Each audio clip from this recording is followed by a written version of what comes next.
شیخ پیچھے بیٹھتے تھے، حضرت شیخ مولانا انعام الحسن صاحب رحمۃ اللہ علیہ، سارے رائمنڈ کے ذمہ دار. تو والد صاحب کو کبھی کبھی جوش آ جاتا تھا. آپ نے دیکھا ہوگا بیانوں کے اندر جوش آتا تھا، جوش میں باتیں کرتے تھے. اور اس وقت میں رائمنڈ کے بڑے بڑے علماء اس بیان میں تھے.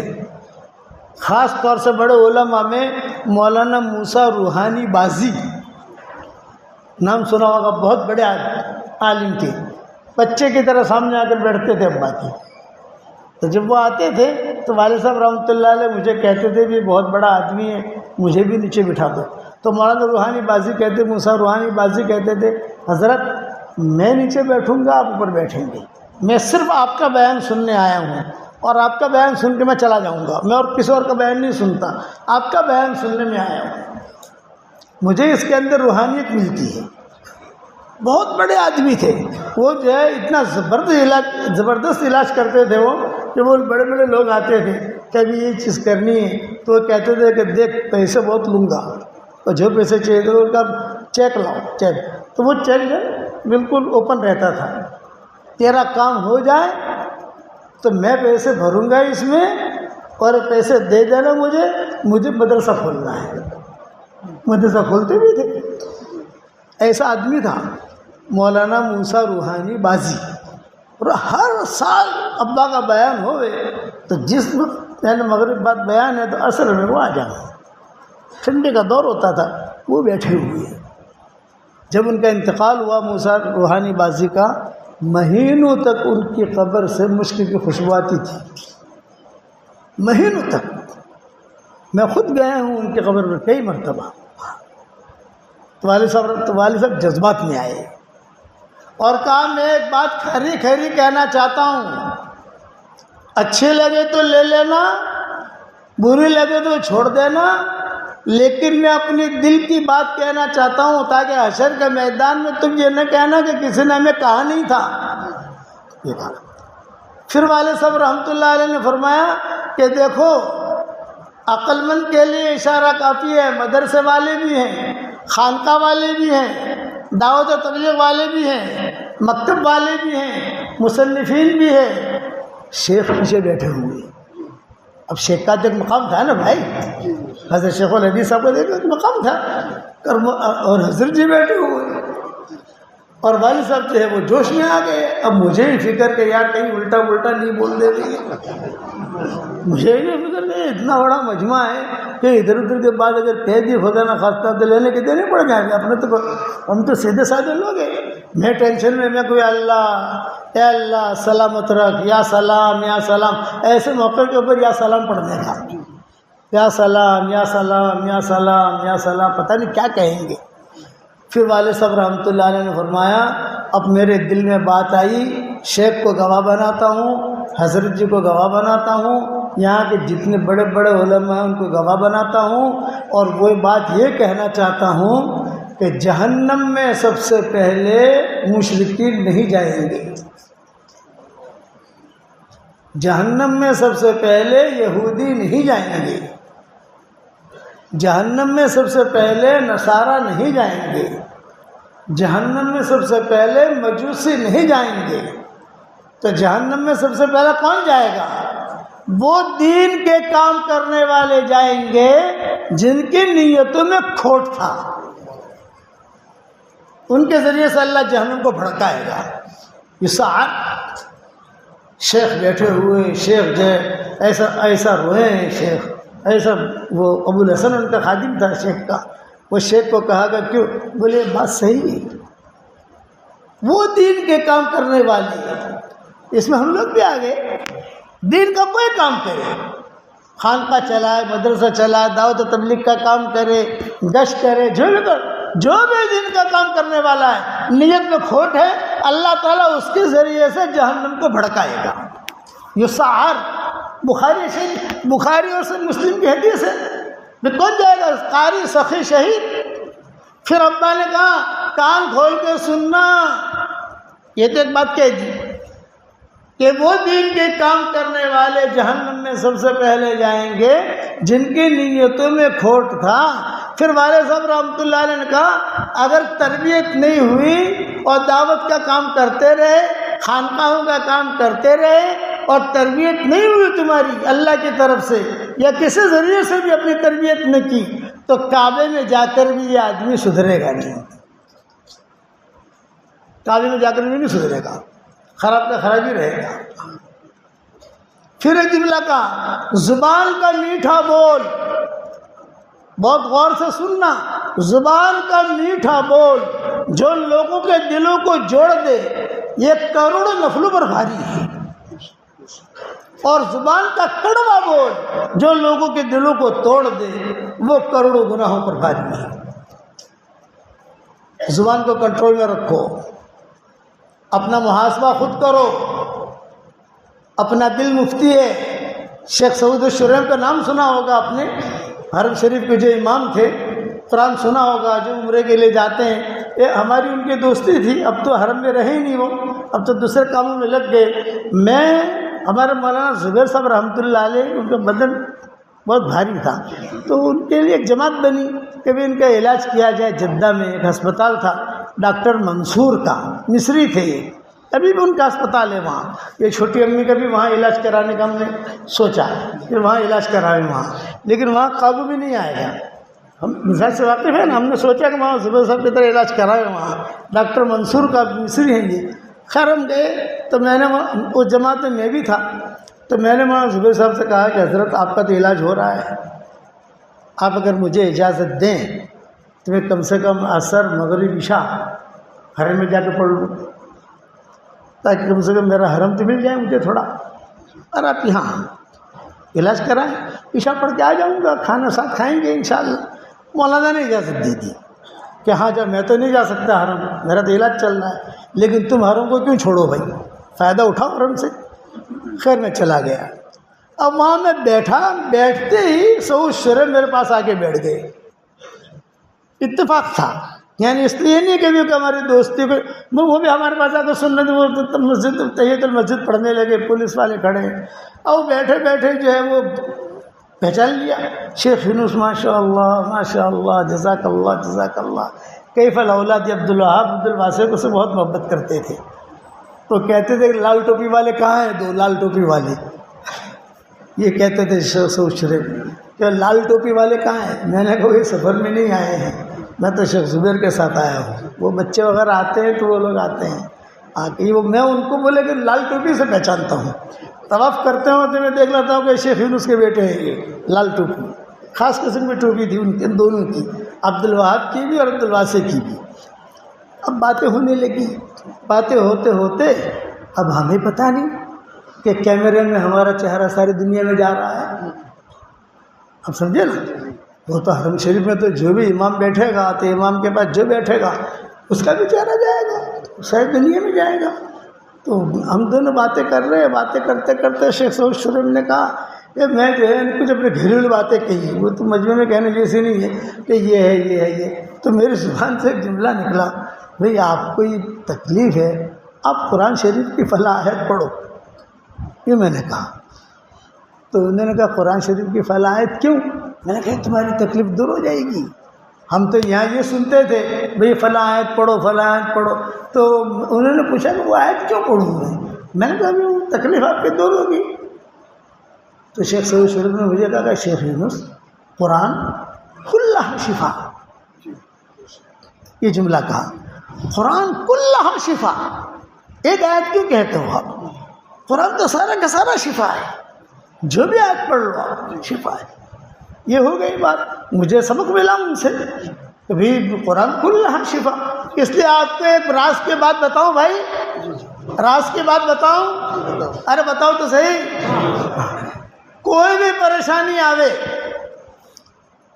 تو قرآن پکڑو آپ اور اپنے اعتبار سے کھولو، جو کھولنا ہے آپ کو، سامنے جو آیت آوے وہ آیت پڑھ لو، چھوٹی ہو یا بڑی، اس کے بعد اللہ تعالیٰ سے دعا کرو، فوراً قبول ہو جائے گی۔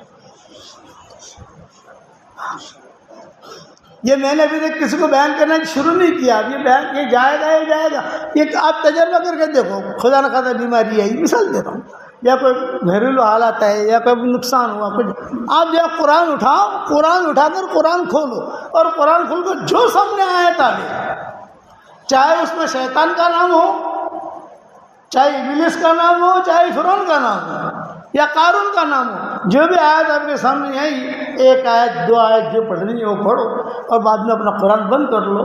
اللہ میری پریشانی دور کر دے، یا اللہ شفا دے دے فلاں کو، یا اللہ یہ کر۔ آپ تجربہ کر کے دیکھو، ٹاپ 1 ہے یہ مجھے ملا شیخ سعود سے، میں نے مجھے کہا قرآن کلہ شفا، شیخ یونس وہ مجھے شیخ سے کہتے تھے تو مجھے بھی ڈر لگے، یار کہاں کون شیخ ہیں، شیخ یونس قرآن کلہ شفا۔ اب یہ باتیں ہو رہی تھی، اتنے میں جو ایک لال گترے والا طواف کر رہا تھا جو دعوت کے کام کے مخالف تھا، وہ بھاگا بھاگا آ گیا۔ عشاء کی نماز ان کے ذمہ تھی شیخ سعود شرین کے، وہ بھاگا بھاگا آ گیا اور بھاگا بھاگا آ کر بیٹھا ہم دونوں کے بیچ میں، کہا کہ شیخ ہؤلاء اہل الدعوہ، یہ دعوت و تبلیغ کے کام والے ہیں، یہ لوگوں کی تشکیلیں کرتے ہیں، 3 چلے کے لیے نکلو، چلے کے لیے نکلو، تو حل ھذا فی الحدیث، کیا حدیث میں یہ ہے؟ کیا ابو بکر نے چلہ دیا تھا؟ کیا عمر نے چلہ دیا تھا؟ کیا ابو حنیفہ نے چلہ دیا تھا؟ اب وہ تو تقریر کرنے لگا شیخ سعود، تو میں ان کے ساتھ نکلوں نہ نکلوں، یہ تشکیلیں کرتے ہیں۔ اس وقت میں دعوت کا کام ٹاپ تھا وہاں سعودیہ میں، اب تو بند ہو گیا، اب حالات ہی بدل گئے، تو میں کیا میں نکلوں نہ نکلوں؟ تو شیخ سعود شرین نے اپنی گھڑی کی طرف نہیں دیکھا، چونکہ نماز پڑھانی تھی ان کو، سارا حرم بھرا ہوا ہے اور لوگ جو ذمہ داری حرم کی ہوتے، پولیس والے بھی کھڑے تھے، وہ بھی اپنا گھڑیاں دیکھ رہے تھے، بھی ٹائم ہو گیا ہے، اور یہ شیخ سعود شرین جو ہے باتوں میں، تو مجھے شیخ سعود شرین نے ہی دبایا اور دبا کر کہا کہ یہ ایسی فتنہ کرنے آیا ہے۔ اب وہ کھڑے ہونے لگے شیخ سعود شرین، اور ایک جملہ اس سے کہا، میرے بھائی یہ لوگ تبلیغ والے کام کر رہے ہیں، اس کے بارے میں کہ یہ لوگ اچھے ہیں یا برے ہیں اگر پوچھنا ہے تو کسی مفتی صاحب سے مت پوچھنا، تیرے دل سے پوچھنا، تیرا دل سب سے بڑا مفتی ہے۔ استفت قلبک، اپنے دل سے پوچھ کہ یہ بیچارے کام کر رہے ہیں، پیسے لگا رہے ہیں، اپنے پیسوں سے نکل رہے ہیں، لوگوں کو گھر گھر جا کر دعوت دیتے ہیں، اور تو کہتا ابو حنیفہ نے چلہ لگایا تھا، اور تو کہتا یہ استفت قلبک۔ یہ کہہ کر شیخ سعود شرین کھڑے ہو گئے۔ جب کھڑے ہوئے تو وہ بھی لال گترے والا تھا، وہ بھی پیچھے پیچھے جانے لگا، پولیس والوں نے روک لیا اس کو۔ پولیس والوں نے کہا وقت الصلاۃ، وقت الصلاۃ، جو بھی بات کرنی ہے مکتب میں جا کر بات کر، یہاں نہیں، اب تو نماز کا وقت ہے، سارا حرم بھرا ہوا ہے، مرد و عورتیں سب کو نماز پڑھانی ہے۔ پھر سعود شرین نے عشاء کی نماز پڑھائی، اور عشاء کی نماز میں انہوں نے روتے ہوئے یہ آیتیں پڑھی، وَمَنْ أَحْسَنُ قَوْلًا مِّمَّنْ دَعَا إِلَى اللَّهِ وَمَنْ أَحْسَنُ قَوْلًا مِّمَّنْ دَعَا إِلَى اللَّهِ وَعَمِلَ صَالِحًا وَقَالَ إِنَّنِي مِنَ الْمُسْلِمِينَ۔ روتے ہوئے پورا حرم ہچکیوں سے بھر گیا، پورا حرم۔ پر ایک ہی بات اس سے کہی، اپنے دل سے پوچھ۔ تو آپ بھی میں بھی اپنے دل سے پوچھیں کہ ہم کیسے چل رہے ہیں۔ حشر کے میدان میں اللہ کے سامنے کھڑے ہوں گے، آنکھوں میں آنکھیں ڈال کر اللہ پوچھے گا کیا کر کے آئے، تو اس وقت میں کیا جواب دیں گے؟ مرنا تو یقینی ہے، اللہ کو منہ دکھانا یقینی ہے۔ اس لیے میری نصیحت یہ ہے کہ جو بھی کام کریں کس کے لیے کریں بھائی؟ اللہ کے لیے۔ کہ حضرت عبداللہ کا نکاح حضرت آمنہ کے ساتھ اس وقت ہوا جب حضرت عبداللہ کی عمر 17 سال کی تھی، اکثر علماء کا اس پر اتفاق ہے، اور کچھ ہی دن انہوں نے بیوی کے ساتھ گزارے ہیں، کچھ ہی دن، جیسے ہاشم نے سلمہ کے ساتھ کچھ ہی دن گزارے تھے، اسی طریقے سے کہ عبداللہ نے بھی کچھ ہی دن اپنی بیوی کے ساتھ گزارے، لیکن چونکہ یہ جوان ہو چکے تھے، انہیں شکار کا بہت شوق تھا، عبداللہ کو بہت شوق تھا، یہ اکیلے شکار کھیلنے جاتے تھے۔ ایک مرتبہ ایک بہت بڑا حادثہ ہوا، جب میں کل بتانا آپ کو بھول گیا، وہ سن لو، پھر اگلی تفصیل انشاءاللہ بیان کروں گا۔ حادثہ یہ ہوا کہ سارے جتنے بھی یہود نصارہ سے، پہلے ذہن میں رکھو کہ مکہ مکرمہ میں 3 قسم کے لوگ رہتے تھے۔ نمبر 1 مشرکین مکہ، جو بت وغیرہ کی پوجا پاٹ کرتے تھے۔ نمبر 2 اہل کتاب، یہود نصارہ، جن کو علم نجوم بھی تھا، تورات انجیل کے ماہر بھی تھے، اور انہیں پتا تھا کہ ایک نبی آنے والا ہے اور یہی آنے والا ہے، یعنی اسی جگہ آنے والا ہے مکہ مکرمہ میں۔ تو اس طریقے سے وہ لوگ بھی انتظار میں تھے۔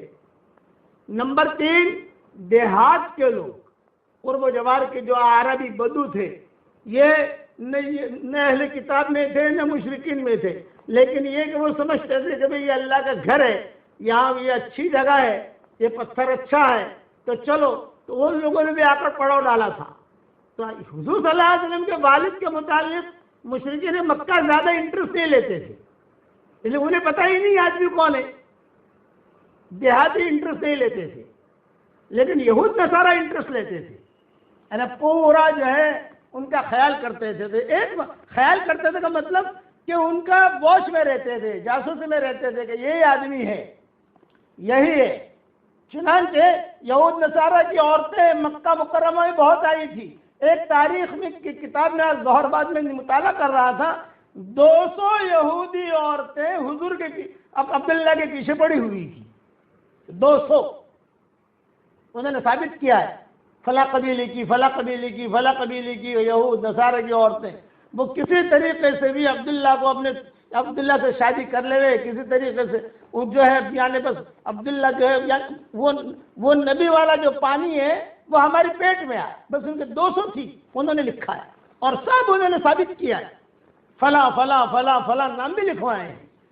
اتنی چیز عام ہو گئی مکہ مکرمہ میں۔ اچھا عبد المطلب جو تھے انہیں خواب آتے تھے، انہوں نے خواب دیکھا، عبد المطلب نے سیرت ابن ہشام میں ایک قصہ لکھا ہے کہ عبد المطلب کو بشارت بہت ہوتی تھی، اور اس کے خواب یہ دیکھا عبد المطلب نے کہ ان کی پیٹھ سے ایک زنجیر نکلی۔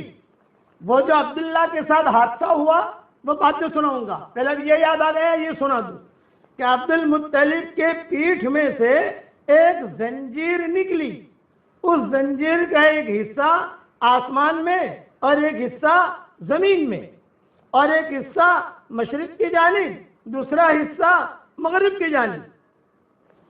یہ خواب دیکھا عبد المطلب نے۔ کچھ دیر بعد وہ زنجیر درخت کی شکل میں تبدیل ہو گئی، جس کے ہر پتے سے ایک نور ایسا چمک رہا ہے جیسے آفتاب کے نور سے 1000 درجے بڑھا ہوا ہے۔ اس درخت کی شاخوں کو قریش کے کچھ لوگ بھی پکڑے ہوئے ہیں، اور قریش میں سے کچھ لوگ اس درخت کو کاٹنا چاہتے ہیں کہ یہ لوگ اس کو کاٹیں۔ جب یہ سارے مل کر اس درخت کو کاٹنے کے لیے قریب آنا چاہتے ہیں تو ایک حسین و جمیل لڑکا ان کو دور سے ہٹا دیتا ہے۔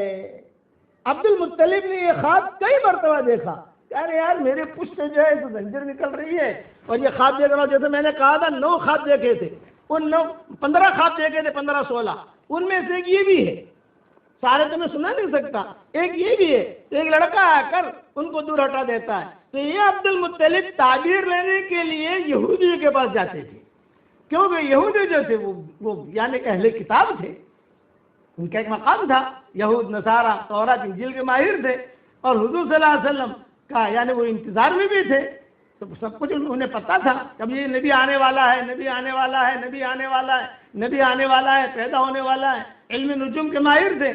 چنانچہ گئے تو ان کو خواب کی تعبیر بتائی گئی، تمہاری نسل میں ایک لڑکا، ایسا لڑکا پیدا ہوگا جس کا مشرق سے لے کر مغرب تک کے لوگ اتباع کریں گے، اور آسمان اور زمین کے لوگ اس کی حمد و توصیف کریں گے۔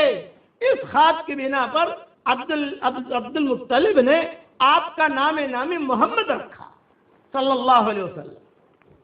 اور خواب میں بھی دکھایا گیا کہ عبد المطلب پیٹ میں جو بچہ ہے نا آمنہ کے، محمد نام رکھنا۔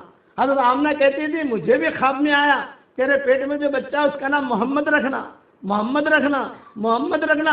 خدا کی شان، یہ محمد ابھی پیدا بھی نہیں ہوئے ہیں اور اتنے مشہور ہو گئے، جس گھر میں لڑکا پیدا ہوتا ہے یہودی کے ہاں وہ محمد نام رکھتے، یہ جو لڑکا پیدا ہو محمد محمد محمد محمد محمد، اور پھر جو وہ کہتے پھر ہمارے گھر میں محمد ہے، ہمارے گھر میں محمد ہے، محمد ہے۔ اب حضور صلی اللہ علیہ وسلم پیدا ہوئے تو آپ کے یعنی احمد نام رکھنا سب بھول گئے، کہ حضور کو تو دو نام تھے، محمد اور احمد، تو احمد نام رکھنا اتباع تو بھول گئے۔ پھر یہودیوں نے کہا کہ خالی محمد، صرف محمد نہیں، محمد اور احمد، تم لوگوں نے احمد تو رکھا نہیں ہے، محمد رکھا ہے، یہ وہ محمد نہیں ہے جو آنے والا ہے، وہ الگ ہے۔ یہ ابن کثیر نے لکھا ہے۔ اب عبداللہ کا قصہ سنو کہ عبداللہ کے ساتھ یہ قصہ ہوا کہ کئی عورتیں، 200 کا تو میں نے تذکرہ کتاب میں پڑھ بھی لیا، آپ تو کہہ بھی دیا، 200 عورتیں چاہتی تھی کہ ہم سے نکاح ہو جاوے اور یہ نور ہمارے پیٹ میں منتقل ہو۔ چنانچہ ایک مرتبہ سارے یہودیوں نے میٹنگ کی مکہ مکرمہ میں، یہود نصارہ سب، اور انہوں نے کہا کہ یہی آدمی ہے کہ جو نبی کا باپ بننے والا ہے، عبداللہ، کسی طریقے سے اس کو قتل کر دو۔ تو پلاننگ کی انہوں نے، پلاننگ کر کے حضور صلی اللہ علیہ وسلم کے والد کو شوق تھا شکار کھیلنے کا، جیسے بچوں کو شوق ہوتا ہے، کسی کو تیرنے کا شوق ہوتا ہے، کسی کو کار چلانے کا شوق ہوتا ہے، کسی کو گھومنے پھرنے کا شوق ہوتا ہے، اور کسی کو جو ہے خواہ واہ واہ کرنے کا شوق ہوتا ہے۔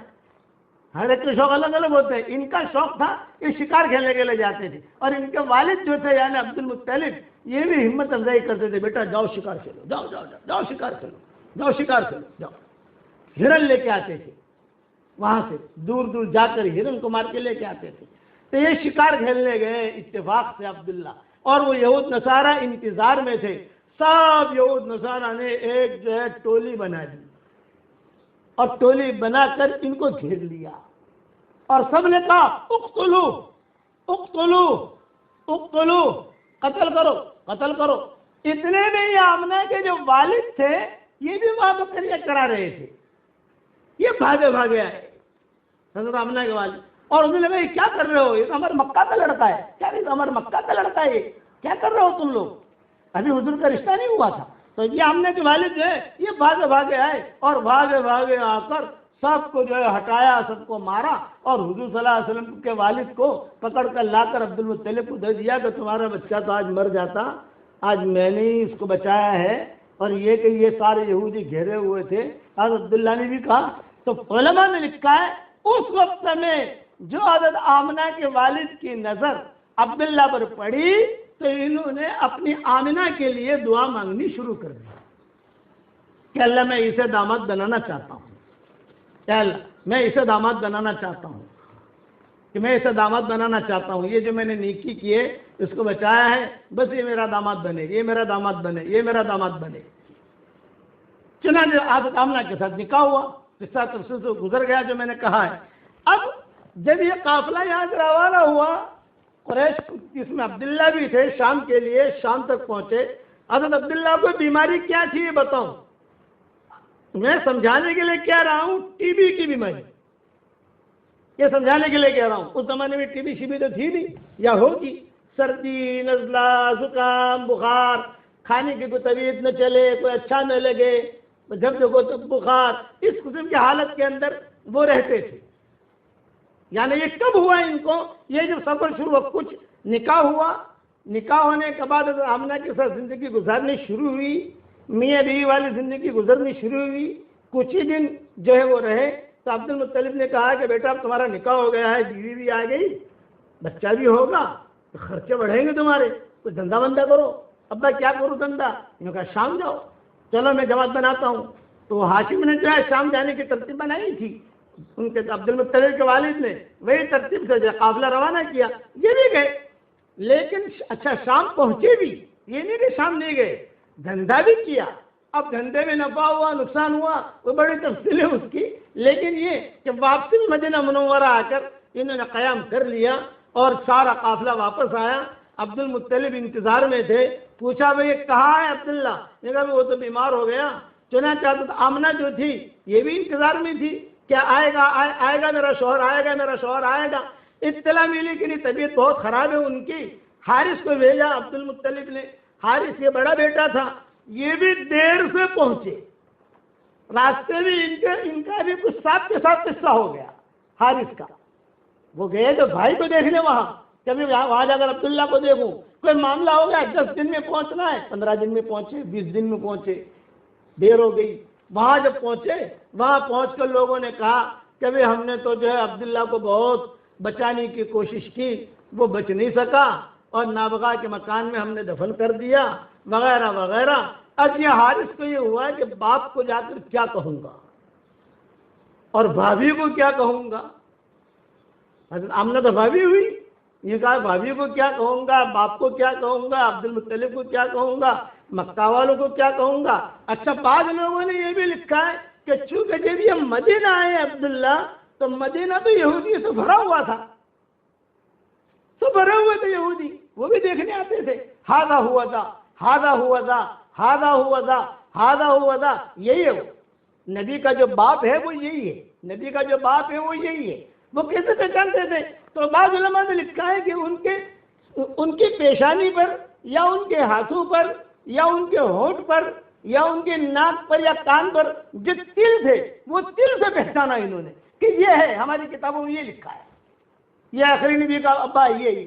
نظریں بھی لگی، بیماریاں بھی. چنانچہ عبداللہ کا تو مدینہ منورہ میں انتقال ہوا. اب یہاں انتظار میں ہیں مکہ والے کہ کیا ہو رہا ہے، کیا خبر آتی ہے، کیا خبر آتی ہے. کتابوں میں لکھا ہے کہ جب عبداللہ کے انتقال کی خبر لے کر یہ حارث مکہ مکرمہ پہنچے تو یہ ڈر رہے تھے کہ سب سے پہلے میں کس کو خبر کروں. کیوں؟ اس لیے کہ آمنہ کا گھر یعنی عبداللہ کا گھر اور عبد المطلب کا گھر دونوں گھر قریب تھے. عبد المطلب کو تو عبداللہ سے بہت محبت تھی، اپنے پاس ہی رکھتے تھے. جس بچے سے محبت ہوتی ہے اپنے قریب ہی رکھتے ہیں اس کو. تو کہا کہ میں آمنہ کے پاس جاؤں یا عبد المطلب کو کہوں. چنانچہ سیدھے باپ کے پاس آئے. اب جب باپ کے پاس آئے تو حضرت آمنہ بھی بھاگی بھاگی آ گئی، قریب قریب میں تو تھا ہی، بھاگی بھاگی آ گئی. بھائی کیا خبر ہے عبداللہ کی، کیا خبر ہے، عبداللہ کہاں ہے، کیسی طبیعت ہے ان کی. اور انہوں نے آہستہ سے کہا اپنے ابا سے کہ ابا بھائی کا تو انتقال ہو گیا ہے. جب آمنہ نے یہ سنا تو ظاہری بات ہے کہ فکر ہوئی، یہ غم ہوتا ہے، فطری چیز ہے. اور حمل بھی تھا، حضور صلی اللہ علیہ وسلم پیٹ میں آ چکے تھے. خواب تو اچھے آ رہے تھے، لیکن شوہر کا چلے جانا یہ بھی بڑی چیز ہے. جب یہ خبر پہنچی آمنہ نے جب یہ سنی تو علماء نے لکھا ہے کہ آمنہ نے بڑے زبردست درد بھرے اشعار پڑھے. وہ اشعار تو میں نہیں پڑھتا، اس کا ترجمہ پڑھتا ہوں. یہ کہا کہ ارے عبداللہ بطحا کی آغوش ہاشم کے صاحبزادے سے خالی ہو گئی. بطحا کہتے ہیں مدینہ منورہ. یا ساکن البطحا عالم تن البکا، یا ساکن البطحا عالم تن البکا ذکر کا انسانی جمیع المصائب. یہ حضرت فاطمہ کے اشعار ہیں جو حضور کے انتقال پر حضرت فاطمہ نے کہے تھے. تو بطحا نام گویا کہ حضرت فاطمہ کی زبان سے نکلا ہے. یا ساکن البطحا عالم تن البکا، یا ساکن البطحا عالم تن البکا ذکر کا انسانی جمیع المصائب. اور بطحا کے رہنے والے رونا بھی آپ نے سکھایا ہے اور ہنسنا بھی آپ نے سکھایا ہے. جب بھی مجھ پر کوئی مصیبت آتی ہے تو حضرت فاطمہ کہتی تھی میں درود شریف پڑھ لیتی ہوں، میری مصیبتیں دور ہو جاتی ہیں. یہ بطحا. تو یہ آمنہ نے بطحا کا ذکر کیا کہ او عبداللہ، او ہاشم کے بیٹے. عبد المطلب کے بیٹے نہیں کہا، ہاشم کے بیٹے کہا، کیونکہ ہاشم یہ زیادہ معروف تھے عبد المطلب کے مقابلے میں، کیونکہ سلمہ سے نکاح ان کا ہاشم کا مدینہ منورہ میں ہوا تھا. تو انہوں نے کہا او ہاشم کے بیٹے بطحا تجھ سے خالی ہو گیا اور بطحا کی زمین نے تجھے نگل لیا. دوسرے اشعار میں یہ کہ مبارک ہے کہ بطحا کی زمین نے تجھے قبول کر لیا، بطحا نے تجھے اپنا لقمہ بنا لیا، بطحا کی زمین نے تجھے قبول کر لیا. آگے فرمایا کہ بہت اچھا آدمی تھا، میں دیکھ رہی ہوں کہ موت نے اسے پکار لگائی تو اس نے لبیک کہہ دیا. یہ نہیں کہا ابھی نہیں ابھی نہیں، جوان بیوی کو چھوڑ کر آیا ہوں اور حمل. چونکہ عبداللہ کو معلوم تھا کہ حمل ٹھہر گیا ہے، یہ عبداللہ کو معلوم تھا، وہ امنگوں کے ساتھ گئے تھے کہ حمل ٹھہر گیا ہے، بیوی بھی جوان ہے، خوبصورت ہے، بچہ بھی پیدا ہوگا، بچہ کو دیکھوں گا، حمل ٹھہرنے کی اطلاع ان کو تھی۔ اس پر یہ اشعار حضرت آمنہ نے پڑھے، یوں کہا کہ ابھی باپ کی تمنا ہوتی ہے بیٹے کو دیکھوں، بیوی کو دیکھوں، لیکن موت نے پکارا تو سب کو چھوڑ دیا اور موت کی بات پر لبیک کہہ دیا۔ اب موت نے لوگوں میں ابن ہاشم جیسا کوئی نہیں چھوڑا، ابن ہاشم کہا، ابن عبد المطلب نے کہا، ابن ہاشم جیسا کہ موت نے ایسا انسان نہیں چھوڑا۔ اتنی حسرت ناک تھی وہ شام کا وقت۔ آمنہ نے پوچھا یا عبد المطلب نے پوچھا کتنے بجے انتقال ہوا تھا؟ یا عبد المطلب نے حارث سے پوچھا انتقال کی خیر خبر، کہ کتنے بجے ہوا، کیا ہوا، ساری خبر لیتے ہیں نبی 4 بجے ہوا تو 4 شام کے وقت انتقال ہوا، یہ انہوں نے حارث نے آ کر سنایا، شام کے وقت انتقال ہوا۔ اس پر حضرت آمنہ نے کہا کہ وہ شام مجھے یاد ہے، وہ شام مجھے یاد ہے اے عبداللہ، جب لوگ تجھے تختے پر لٹا کر لے جا رہے تھے، میں یہاں تھی اور میرے خیالات تجھے دیکھ رہے تھے کہ شوہر اب جا رہا ہے، شوہر کی محبتیں جا رہی ہیں، لیکن اللہ کے لیے میں نے قربان کیا، اب مجھے کچھ پتہ نہیں ہے میرے پیٹ میں لڑکا ہے یا میرے پیٹ میں لڑکی ہے، اب کچھ پتہ نہیں ہے، یہ بچہ تو اب پیٹ میں ہوتے ہوئے یتیم ہو گیا، یتیم تو بچے ہوتے ہیں دنیا میں آنے کے بعد، لیکن آمنہ نے کہا یہ بچہ تو ایسا ہے پیٹ میں ہوتے ہوئے یتیم ہو گیا، اور تیری یادیں ہمیشہ مجھے یاد آئیں گی، ہوائیں چلیں گی تو مجھے یاد آئے گا، خوشبوئیں چلیں گی تو مجھے یاد آئے گا، یہاں تک کہ چاند کو دیکھوں گی تو مجھے یاد آئے گا، تجھ جیسا رحم دل، تجھ جیسا کریم، تجھ جیسا با اخلاق میں نے اب تک کسی کو نہیں دیکھا ہے، تجھ جیسا، تیرے بدن کی خوشبو اب تک میرے ناکوں میں میرے ناک محسوس کر رہے ہیں۔ روتی رہی، اشعار پڑھتی رہی۔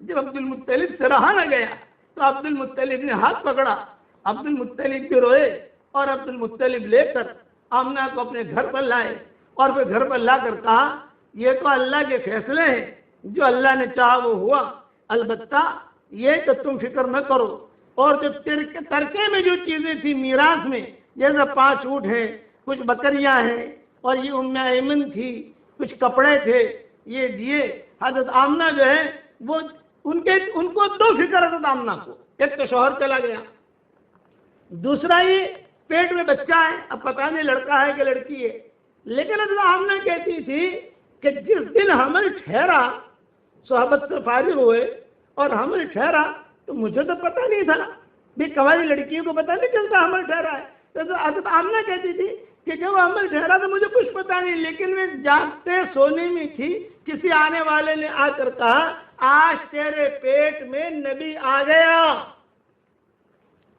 اور زور سے کہا، میں گھبرائی، میں نے کہا کیا میرے پیٹ میں نبی آ گیا ہے، کہنے والا کیا کہہ رہا ہے میرے پیٹ میں، اور پھر کہا اب جو ہے میں تمہیں ایک بات اور بھی کہتا ہوں، اس کا نام محمد رکھنا اور تم بالکل ٹینشن نہ لینا۔ تو عبد المطلب جو تھے، کئی روایتوں میں ہے، کوئی حال آتا گھر کے اندر، جیسے گھر میں حالات آتے ہیں، تو عبد المطلب حضرت آمنہ کو لے کر بیت اللہ پر جاتے اور ایک جملہ کہتے، اے اللہ میری اس بہو کے پیٹ میں جو بچہ ہے اس کے طفیل سے دعا مانگتا ہوں، میری پریشانی دور کر، بس اتنا جملہ کہتے ہیں وہ پریشانی دور ہو جائے۔ تو عبد المطلب جو پورا نگاہ حضرت آمنہ پر تھی، برابر دھیان سے ان کو رکھنا، دھیان سے دیکھنا، ان کی خبرگیری کرنا وغیرہ وغیرہ، چچا اور بھی تھے، لیکن عبد المطلب کا معاملہ جو ہے بہت ہی الگ۔ چنانچہ حضرت آمنہ کہتی ہے کہ عبد المطلب کہیں پر بھی جاتے تو مجھے ضرور لے جاتے، بیٹا چلو آج جنگل میں جائیں گے۔ تو حضرت آمنہ کہتی ہے کہ میں جاتی ہے، لیکن چونکہ حمل سی تھی۔ حضرت آمنہ ایک بات اور کہتی تھی، عام طور سے عورتوں کا حمل میں تکلیف ہوتی ہے، لیکن میرا حمل بہت ہلکا پھلکا تھا، کوئی تکلیف نہیں، جیسے الٹیاں ہوتی ہیں، پاؤں درد کرتے ہیں، بخار آتا ہے، ڈکاریں آتی ہیں، ہم نے کہتے ہیں مجھے کبھی الٹی نہیں ہوئی، کبھی بخار نہیں آیا، بالکل ہلکا پھلکا۔ اگر کسی جگہ کے اوپر جانا ہوتا اور وہ جگہ سخت ہوتی، میں پاؤں رکھتی وہ جگہ نرم ہو جاتی، یہ حضرت آمنہ کہتی تھی، اور کئی مورخین نے اسے لکھا ہے۔ پانی چاہیے تو پانی مجھے لینا نہیں پڑتا، وہ پانی خود آ جاتا، جیسے کوئی پانی چاہیے تو پانی خود ہی چلتا چلتا میرے پاس آ جاتا ہے، پانی پی لیتی. اب میں سوچتے رہتی تھی کہ یہ چیز میرے ساتھ کیا ہو رہا ہے. شوہر کا تو انتقال ہو گیا، گھر والے ہیں، سب ہیں، عبد المطلب ہے، لیکن عبد المطلب جو ہے پھر حضور صلی اللہ علیہ وسلم کا یہ حمل جو آمنہ کے پیٹ میں حضور صلی اللہ علیہ وسلم تھے، چلتے رہے چلتے رہے چلتے رہے، 50 دن رہ گئے، 50 دن. اب حضور صلی اللہ علیہ وسلم 50 دن کے بعد پیدا ہونے والے ہیں، تو بہت بڑا حادثہ ہوا مکہ مکرمہ میں، جسے واقع فیل کہتے ہیں. الم تر کیف فعل ربک باصحاب الفیل جو نازل ہوئی بعد میں، اس کو واقع فیل کہتے ہیں. آپ صلی اللہ علیہ وسلم کے پیدا ہونے سے 50 دن پہلے کا یہ قصہ ہے، اور سب سے بڑا حادثہ مکہ والوں کے لیے یہ تھا. اب اچھا پہلے ایک پوائنٹ کی چیز بتا دوں. علم نشرح، علم ترى، تو جب علم نشرح، علم یہ آیا، علم ترى میں علم یہ آیا. آپ قرآن کی صورتوں کے اندر دیکھو، چھوٹی صورتوں میں ایسی صورت نہیں ملے گی کہ جہاں علم یہاں بھی ہے علم یہاں بھی ہے. اس میں بعض علماء نے لکھا ہے کہ کوئی بہت پریشان ہو، یہ آج کا ہدیہ ہے، دے رہا ہوں آپ کو، کہ کوئی بہت پریشان ہو، پہلی رکعت میں علم نشرح پڑھے، دوسری رکعت میں علم ترى پڑھے، اس کے بعد دعا مانگے، بڑا اس کی پریشانی دور ہو جائے گی. قرآن شریف میں 2 آیتیں ایسی ہیں جس میں جتنے حروف ہیں قرآن کے وہ 2 آیتیں میں آئے ہیں. ایک چوتھے پارے میں ہے اور ایک 26ویں پارے میں ہے، وہی بتاؤں گا انشاءاللہ. اس کے پڑھنے کے بعد بھی دعا قبول ہوتی ہے. یہ سارے رموز ہے، رموز. تو یہ واقعہ ہوا اصحاب الفیل کا. تو عبد المطلب کو 2 ٹینشن کہ اتنا بڑا بادشاہ مکہ کو ختم کرنے کے لیے چل پڑا ہے اور کعبے کو ختم کرنے کے لیے چل پڑا ہے، کہ ایک تو کعبے کو بچانا، مکہ والوں کو بچانا، دوسرا میری بیٹی کو بچانا. آمنہ یہ حمل سے ہے اور بالکل بچہ پیدا ہونے کا وقت قریب ہے، اس کا کیا ہوگا؟ تو اصحاب فیل کا قصہ جو ہے تفسیروں میں، اور حضور صلی اللہ علیہ وسلم کو چونکہ پیدا ہونے سے 50 یا 55 دن پہلے کا قصہ ہے، اس لیے مفسرین اس کو بہت تفصیل سے لکھتے ہیں. اب رہا کا قصہ، یہ قصہ انشاءاللہ کل پورا کروں گا کہ یہ قصہ کیا ہوا حضور صلی اللہ علیہ وسلم کے پیدائش سے پہلے. اللهم صل على محمد وعلى آل محمد كما صليت على إبراهيم وعلى آل إبراهيم إنك حميد مجيد. اللهم لك الحمد كله ولك المن كله ولك الشكر كله ولك الخلق كله ولك الفضل كله وإليك يرجع الأمر كله وإليك يصعد الكلم الطيب كله. اللهم لك الحمد بالإسلام، لك الحمد بالإيمان، لك الحمد بالقرآن، لك الحمد حتى ترضى، لك الحمد إذا رضيت، لك الحمد بعد الرضا. اللهم آت نفوسنا تقواها وزكها أنت خير من زكاها، أنت وليها ومولاها. لا إله إلا الله، لا إله إلا الله أعلى من كل شيء، لا إله إلا الله أغلى من كل شيء، لا إله إلا الله أطيب من كل شيء، لا إله إلا الله أزهر من كل شيء، لا إله إلا الله أكبر من كل شيء، لا إله إلا الله ليس قبله شيء، لا إله إلا الله ليس بعده شيء، لا إله إلا الله ليس فوقه شيء، لا إله إلا الله ليس دونه شيء، لا إله إلا الله ليس معه شيء، لا إله إلا الله، لا إله إلا الله ليس كمثله شيء، لا إله إلا الله قبل كل شيء، لا إله إلا الله بعد كل شيء، لا إله إلا الله زنة كل شيء،